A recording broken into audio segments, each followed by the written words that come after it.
You are looking at a photograph on your screen, a manuscript page, Coptic script, curved, dense, strange, pressed into papyrus the color of old bone. You cannot read a word of it. You do not need to. You are not looking at the writing. You are looking at the gap. Page 10 of the Gospel of Mary ends in the middle of a sentence, and Desire said, "Then there is nothing, not a stain, not a tear at the corner you could excuse as an accident of 15 centuries, no water damage, no fading at the edges, nothing." The next page is page 15. It begins in the middle of a sentence, when the soul had overcome the third power. 4 pages are missing. From the precise center of her testimony, the pages on both sides survived. The pages telling you what she actually saw, what Jesus actually told her about what the soul encounters as it rises. Those, someone removed. You sit with the photograph, you scroll, you look at it again. You notice your own breathing has slowed, the way it does when you are looking at something violent that has been left in plain view. You came here because of a title, the words Jesus entrusted only to her. You expected a story about a hidden gospel, something buried in a cave, something the Vatican locked away. What you are looking at is the gospel itself, photographed, page by page. In a museum in Berlin, it is not hidden. It is half erased. By someone who knew exactly what to take. My name is Nathan, former high school history teacher, Evansville, Indiana. 12 years at a Catholic school teaching world history and early Christianity. I resigned when the evidence kept leading me somewhere the institution was not prepared to follow. I want to talk about a specific object. Not a theory, not a claim about hidden knowledge. A physical object, pages of papyrus bound in leather, catalogued in a German museum, that changes everything the church has told you about who had access to what Jesus actually taught. Here is what I need to tell you about first. The Berlin Codex, Papyrus Berolinensis 8502. In January of 1896, a German diplomat named Carl Reinhardt was browsing an antiquities market in Cairo. He purchased a Coptic manuscript. He had no way of knowing, or possibly he did know, and that is a different story, that what he was holding was the only surviving gospel ever attributed to a woman. The manuscript was brought to Berlin. It was acquired by the Egyptian Museum. It was catalogued. It was photographed. It was placed in a wooden case. And then, for 59 years, nothing. Think about that timeline. Carl Reinhardt purchased the manuscript in 1896. A scholar named Carl Schmidt began preparing a critical edition in 1912. The edition was not published. World War I interrupted. Schmidt died in 1938. Another scholar, Walter Till, took over the work. World War II came and went. Till's edition was finally published in 1955. 59 years between purchase and publication. 2 world wars passed over that wooden case in Berlin. Mary's testimony was sitting in a German drawer, while the church built its theology of women's teaching authority on her absence. The Codex contains 4 texts, an excerpt from the Acts of Peter, the Sophia of Jesus Christ, the Apocryphon of John, and, first in the manuscript in the position of greatest prominence, the Gospel of Mary. 19 original pages, 10 of them are gone. 6 at the beginning, 4 in the middle. That is 53% of the surviving text, gone. But here is what I want you to notice. The other 3 texts in the Codex survived intact. Every page, complete. You can read the Sophia of Jesus Christ from first word to last. You can read the Apocryphon of John without a gap. The Gospel of Mary is the only text in the Codex that was mutilated, and the mutilation was not random. Now, before I go any further, I want to address something the Church's apologists always raise when this document comes up. They will tell you it is Gnostic. They will say that with a tone that means, therefore, unreliable. Therefore, late. Therefore, fringe. Esther de Boer, a scholar at the Protestant Theological University in Kampen, Netherlands, spent years specifically examining this argument. Her conclusion, the Gospel of Mary does not fit cleanly into the Gnostic category, its Christology, its language of the soul, its ethical framework. These fit within the spectrum of 2nd century early Christian writing generally. Not a specific Gnostic sect, not a marginal tradition. What it represents is an early Christian position that lost, not a heresy, a position, a way of understanding the teaching of Jesus that was alive and circulating, and then, systematically, was not. And here is how I know it was circulating widely. We have not one but 3 copies of the Gospel of Mary. The Berlin Codex is the most complete surviving copy, dating to the 5th century. But there are also 2 earlier Greek fragments, Papyrus Berolinensis 463, held at the John Rylands Library in Manchester, 3rd century. Papyrus Berolinensis 3525, also 3rd century. Both predate the Berlin Codex by approximately 200 years. Both were found in Egypt, in separate excavations, different locations. That means the Gospel of Mary was already circulating in Greek across Egypt by approximately 200 CE, before the Christian canon was formally settled, before the Council of Nicaea, before the institution had fully consolidated the machinery it would use to decide which texts counted. This text was already being read by Christians in multiple communities across Egypt in the 3rd century. It is not late. It is not fringe. It is older than several books in the New Testament were widely accepted. Think about what this means. You were told that Mary Magdalene was a repentant sinner, a woman Jesus forgave, a follower maybe, the woman who anointed his feet, someone who appears at the crucifixion and the empty tomb and then, essentially, disappears from the theological record. That is not a historical claim, that is a construction. Pope Gregory the Great made it official in 591 CE. In a sermon preached in Rome, Gregory identified Mary Magdalene with the unnamed sinful woman of Luke 7, and with Mary of Bethany, 3 separate individuals in the text, collapsed into one convenient figure. A figure whose primary characteristic was that she had sinned, repented, and been forgiven.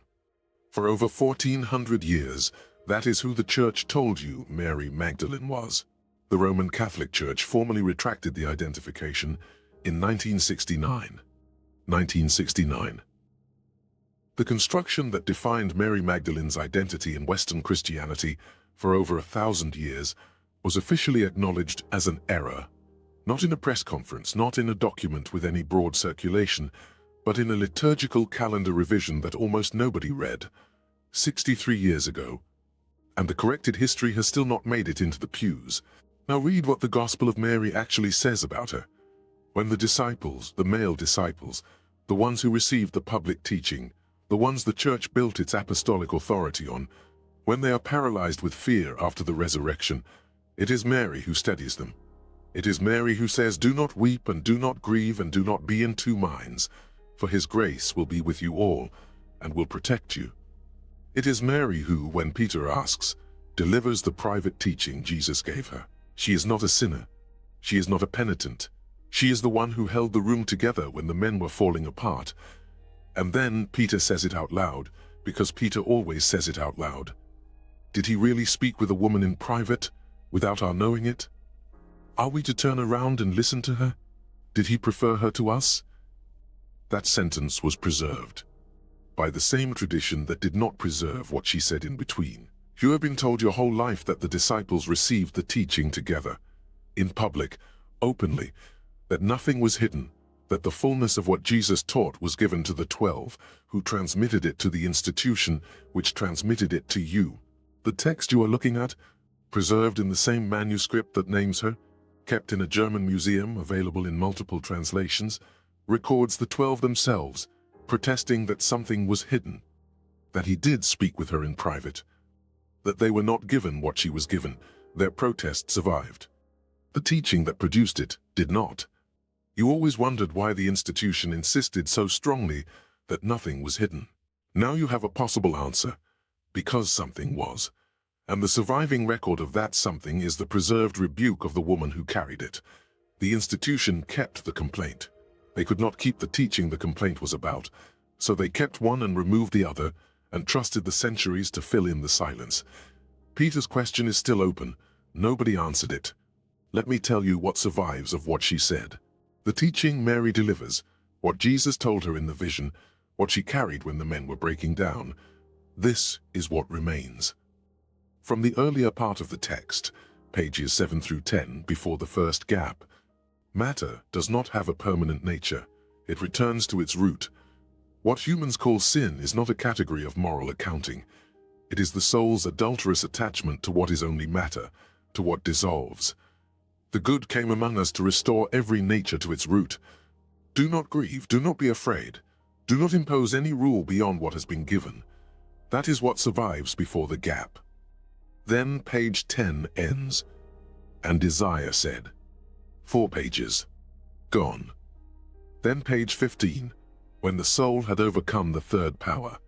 And from pages 15 through 19, what survives of her vision, the soul ascending through 4 powers that resist it.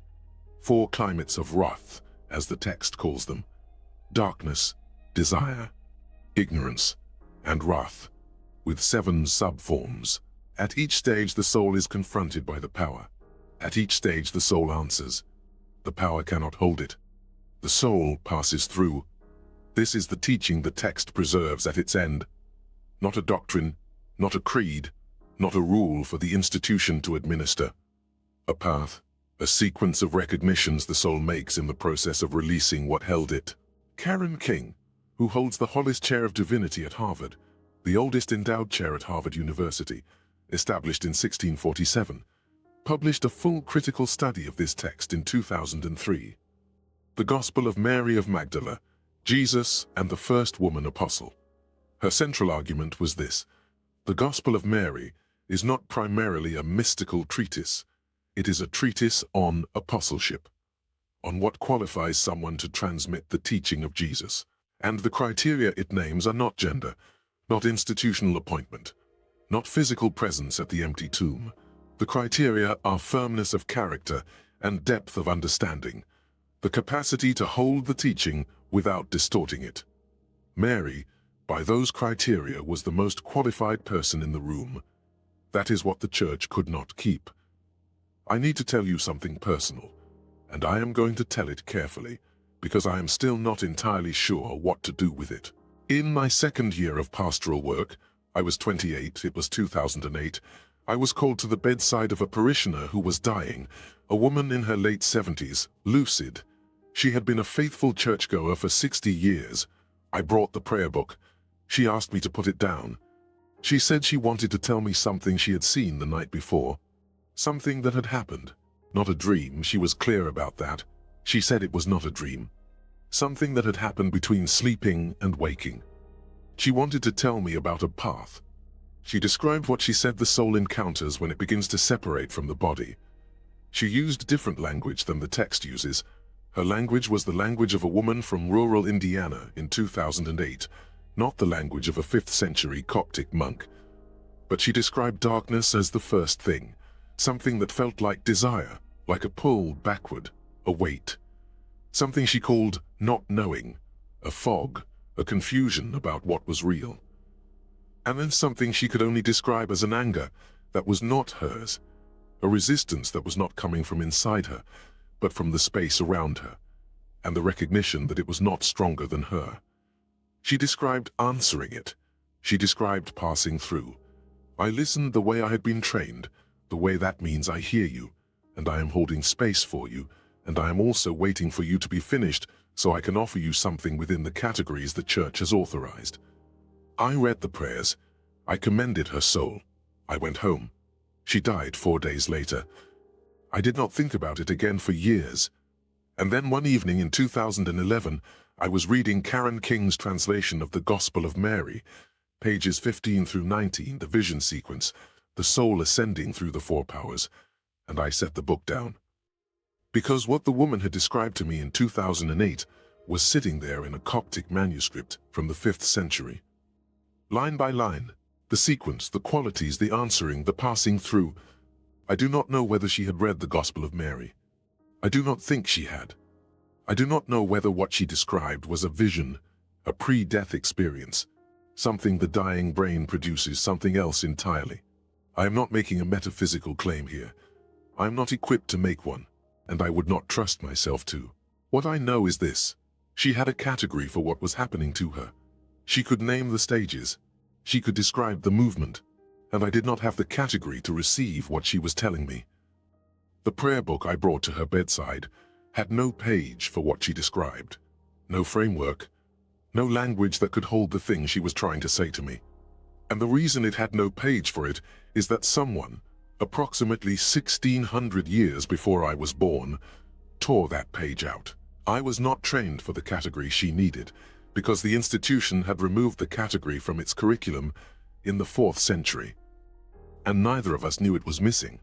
She had found something the church had taken out of the text, and she was trying to tell me about it. And I sat there with my prayer book, and the thing she needed me to say back to her, I did not know how to say.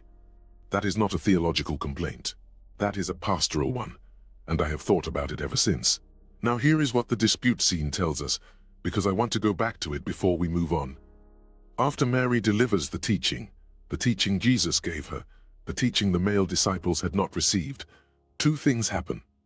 Andrew speaks first. He says, "I do not believe that the Savior said this, for certainly these teachings are strange ideas."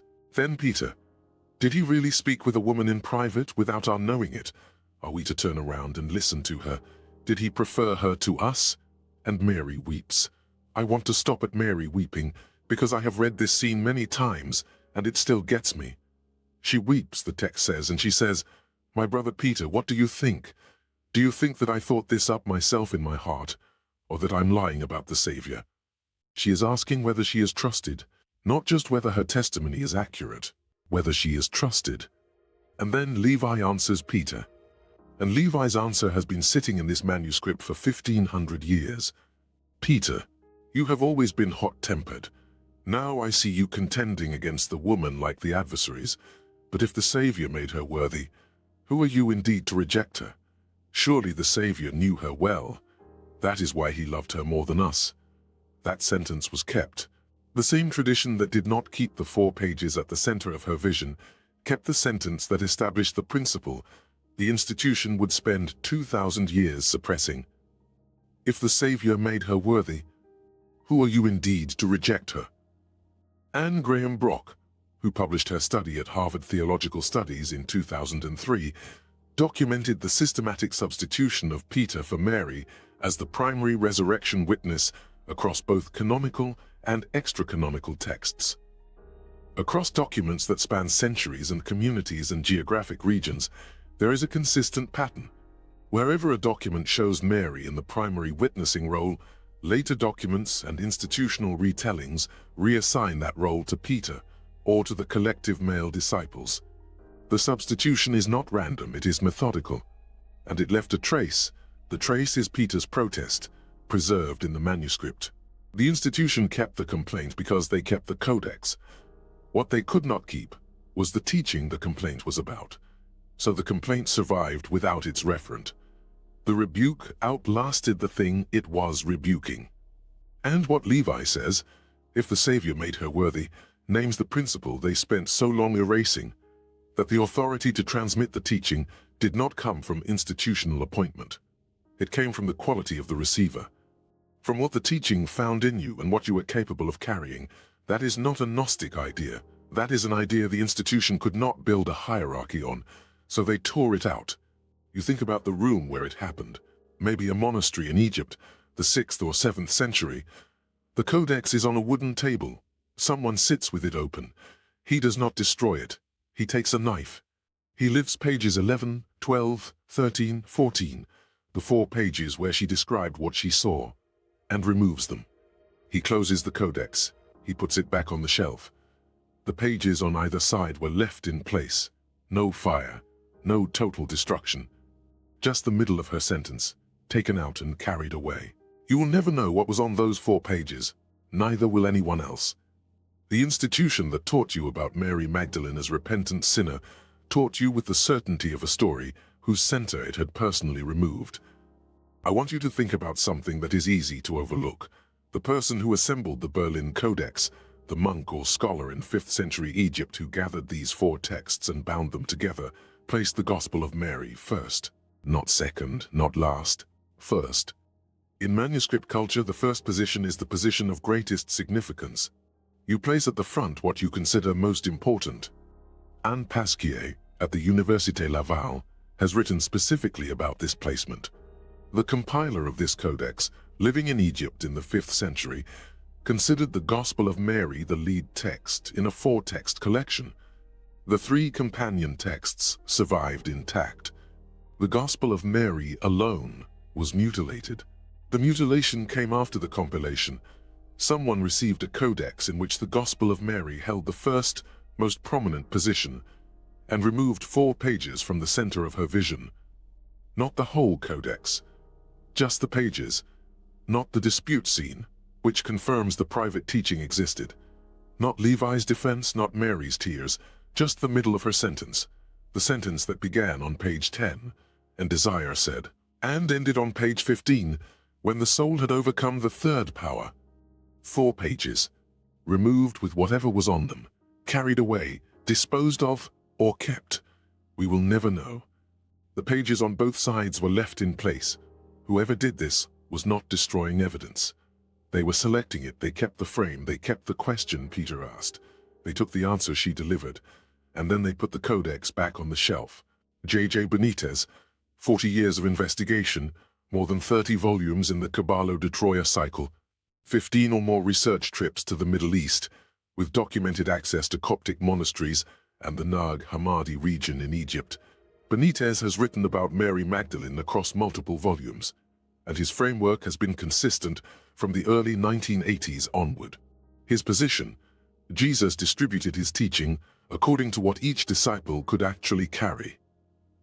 To the 12 he gave the public teaching, the teaching that could be transmitted into structures, into institutions, into chains of apostolic authority.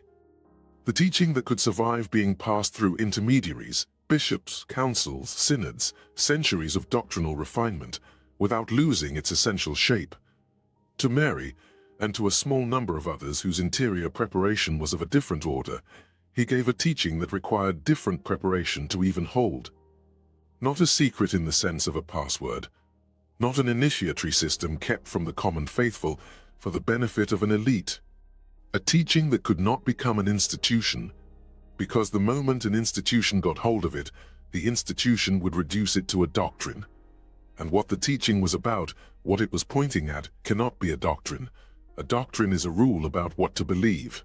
What this teaching was about is what the soul recognizes directly at first hand without the intermediary. Benítez, in his reading, what the 12 built was a church. What Mary received could not be built. It could only be given, person to person, by someone who had been prepared to receive it. The church preserved what could be controlled. The rest survived in fragments, in drawers, in tombs, in places the institution forgot to search. The Berlin Codex was in a drawer for 59 years, and what is on either side of those 4 missing pages is enough to tell you what the institution could not keep. Let me put the scholarship in sequence, because I want you to see what it looks like when independent researchers, working from different positions and different disciplines, arrive at the same conclusion. Bart Ehrman at the University of North Carolina at Chapel Hill, Lost Christianities, Oxford University Press, 2003. Ehrman confirms the Greek fragments date to approximately 200 CE. The text was widely circulating and was deliberately excluded from the canon. The Peter-Mary tension in the Gospel, Ehrman writes, reflects a real 1st and 2nd century conflict over the authority of women teachers in the early Jesus movement, not a later construction. A real conflict, documented in the text of the Gospel itself, preserved by the tradition that was on Peter's side of the argument. Esther de Boer, Protestant Theological University in Kampen, The Gospel of Mary, Beyond a Gnostic and a Biblical Mary Magdalene, T&T Clark, 2004. Her argument, the exclusion of this text from the canon, was political, not doctrinal. The text does not contradict the core teaching of the early Jesus movement. It contradicts the institutional model the church was building. Anne Graham Brock, Harvard Theological Studies, Mary Magdalene, the First Apostle, 2003. Brock documents the systematic reassignment of Mary's primary witness role to Peter across the written record. The Gospel of Mary is the surviving witness to the tradition the substitution erased.